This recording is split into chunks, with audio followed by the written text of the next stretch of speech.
Comment l'action publique peut-elle aborder les insoutenabilités environnementales, sociales, démocratiques, économiques et territoriales? C'est le sujet abordé lors du séminaire Soutenabilité de France Stratégie. Première séance du premier cycle, concept et terrain.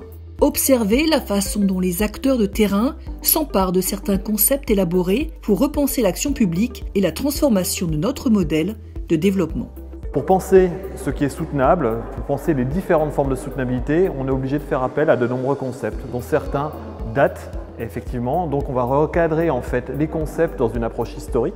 Différents intervenants sont appelés à dialoguer autour de ces notions: transition, résilience, anthropocène, développement durable. La séance s'ouvre sur une mise en perspective historique. On a une vision, à mon avis, beaucoup trop futuriste en gros de ces questions énergétiques, et on oublie à quel point, d'une part, les énergies s'additionnent les unes sur les autres, puisqu'elles ne changent d'une à l'autre, et d'autre part, à quel point en fait elles entrent en symbiose. Quand une énergie croît, les autres énergies croissent aussi en général.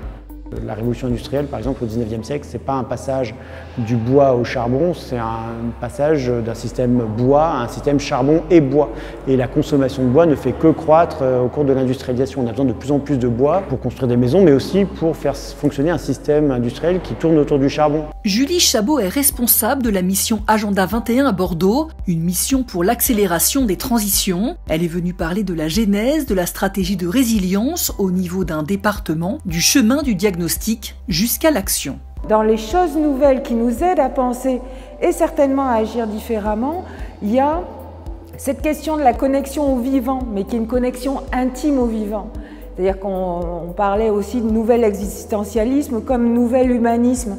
C'est à un moment donné comment tous ces enjeux qui étaient perchés, ces questions qui étaient éloignées pour les générations futures, pour la planète, etc., comment elles deviennent vraies pour moi.